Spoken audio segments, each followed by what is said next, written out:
সাবানের ঠান্ডা গন্ধ,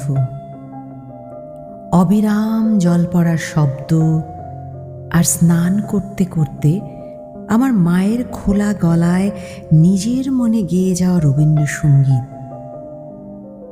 আমার কাছে রবীন্দ্রনাথ মানে এই সব।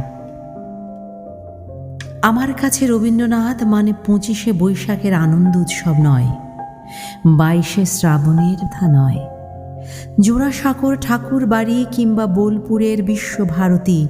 আমি কোথাও তাঁকে তেমন করে পাই না, যেমন পাই আমার মায়ের খোলা গলার গানে। তবে তাও যেমন তেমন কিংবা যখন তখন নয়। সন্ধ্যের অন্ধকার ঘনিয়ে আসা শেষ বিকেলে মা যখন অফিস থেকে ফিরে স্নান ঘরে শুদ্ধ হতে যায়, তখন আমার মা কখনো গান শেখেনি। কেন শেখেনি? এমন গলা। মা বলেন, রবি ঠাকুরের গান তো তানের নয়, প্রাণের। তাই আসলে তার মুখেই এমন কথা মানায়, কারণ বাড়ির পরিবেশ থেকে পাওয়া শিক্ষাই মাকে তৈরি করে দিয়েছিল। আর শেখার দরকার কি, এ কথা বলেন আমার বাবা।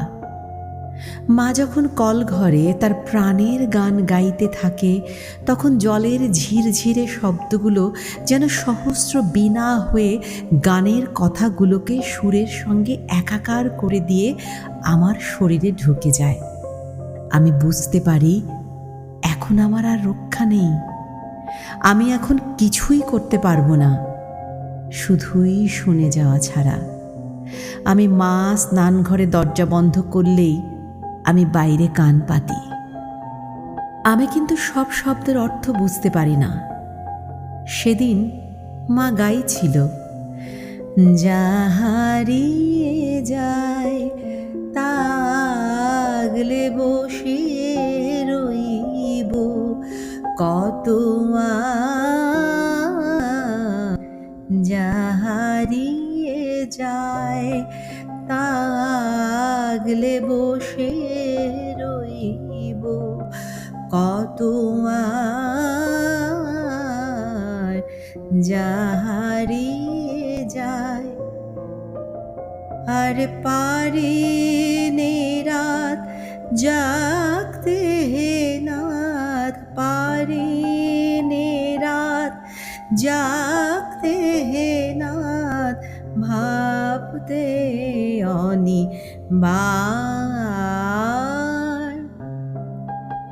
অনিবার শব্দের অর্থে এসে আমি হোঁচট খেয়েছিলাম।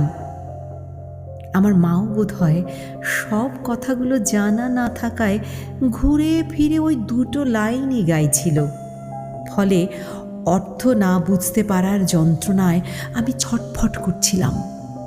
মাকে জিজ্ঞাসা করতেই মা বলল, এবার তোমার ক্লাস 6 হলো, সব কথার অর্থ জানতে চাইবে না, নিজে আবিষ্কার করার চেষ্টা করো, ভাবো, আরো ভাবো। আমি ভাবতেই থাকি, ভাবতেই থাকি, কুল কিনারা পাই না। মা বলে, তুমি সত্যি ভাবছো, একটুও না থেমে?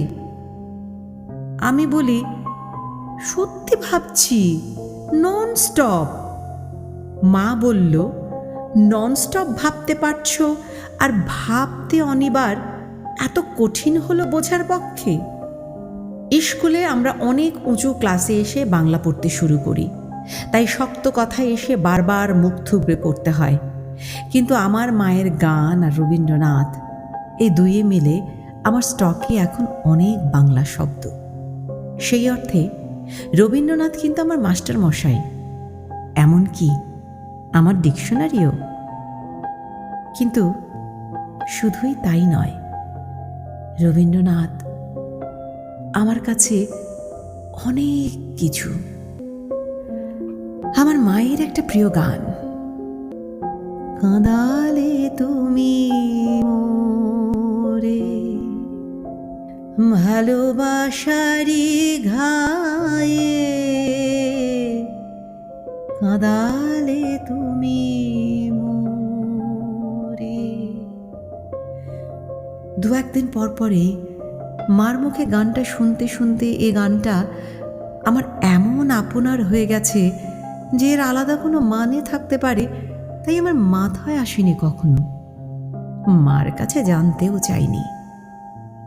কিন্তু সেদিন হঠাৎ যেদিন বিকেল হতে না হতে অন্ধকার ঘনিয়ে এলো, আমাদের একরত্তি বাগানের কচি কচি গাছগুলো ভেজা ভেজা বাতাসে উথাল পাথাল হতে থাকলো, আমার হঠাৎই মনে হলো নিবিড় বেদনাতে পুলক লাগে গায়ে এই কলিটি। হঠাৎ মনে হলো প্রচণ্ড ঝোড়ো বাতাসে গাছগুলো তো এখনই ছিঁড়ে ছুটে যাবে, তবু যেন ওরা দারুণ আনন্দে আছে। সেই প্রথম বুঝলাম কার সঙ্গে ভালোবাসার একটা নিকট সম্পর্ক আছে, গভীর দুঃখের সঙ্গে আনন্দের, গাছেদের ভালো লাগা, চারপাশের প্রাকৃতিক উল্লাস, আর আমার বুঝতে পারার ভালো লাগায় আমি কতক্ষণ বুঁদ হয়ে জানালার ধারে দাঁড়িয়েছিলাম জানি না। হঠাৎ চমক ফিরল যখন প্রথম বুঝতে পারলাম আমার ভীষণ কষ্ট হচ্ছে, ভীষণ ভীষণ কষ্ট হচ্ছে। কি একটা ব্যথা আমার গলার কাছটা চেপে ধরেছে। এরই মধ্যে ঝমাঝম বৃষ্টি শুরু হয়ে গেল। আমার কষ্ট, আমার ভালো লাগা সব কিছুকে ছাপিয়ে বৃষ্টির ধারা আমার সারা শরীর ঝাপটায় ভিজিয়ে দিল। জলের ছাঁট থেকে ঘর দৌড় বাঁচাতে কখন যে মা জানালা বন্ধ করতে শুরু করেছে টের পাইনি। টের পেতেই জানতে চাইলাম, অভিসার মানে কি মা? মা বলল, অভিসার আবার কোথায় পেলে? কেন, তোমার গানে? আমার গানে অভিসার? ও, তোমারও অভিসারে যাব অগম পারে। হ্যাঁ, ওখান থেকেই। অভিসার মানে যাওয়া, কিন্তু যাওয়া ততটা নয় যতটা যেতে চাওয়া। বলেই মা তার ঘর গেরস্থালে গোছাতে গোছাতে কোথায় যে উধাও হলো। গমন মানে যদি যাওয়া হয় তাহলে অগম মানে যেখানে যাওয়া যায় না। অগম শব্দটার মানে বুঝতেই অভিসারে যেতে চাওয়া আর যেতে পারা আমার কাছে পরিষ্কার হয়ে গেল। বুঝলাম কেন পরাণে বাজে বাঁশি আর কেনই বা নয়নে বহে ধারা। বুঝলাম দুঃখের মাধুরী মানে ভালো লাগা দুঃখ। আরও বুঝলাম সব কেড়ে নিলেও কেউ কিছুতেই ছাড়ে না, আবার যার কেড়ে নেওয়া হলো তার মনও সরে না যেতে। দরজার ছিটকিনি খুলে বাগানে নামতেই গাছেদের মতোই অবস্থা হলো আমার। সকলেই নিবে কেড়ে, দিবে না তবু ছেড়ে, মন সরে না যেতে, ফেলেলে একই দায়। ভিজতে ভিজতেই বুঝতে পারলাম এ কথার আসল মানেটুকু। ঝড় ঝড় বৃষ্টির অবিরাম ধারায় ভিজতে ভিজতে আমি মার মতোই খোলা গলায় গাইতে লাগলাম, কাঁদালে তুমি মোরে ভালোবাসারি ঘায়ে, কাঁদালে তুমি মোরে নিবিড় বেদনাতে পুলক লাগে গায়ে, কাঁদালে তুমি মোরে। পরাণে বাজে বাঁশি, নয়নে বহে ধারা, দুঃখের মাধুরীতে করিল দিশাহারা। সকলে নিবে কেড়ে, দিবে না তবু ছেড়ে, মন সরে না যেতে, এলিলে কি দায়। জানালায় চোখ পড়তে দেখি আমার মতো করেই মা আমার গান শুনছে। চোখাচোখি হতেই বলল, ঢের হয়েছে, উঠে এসো এবার।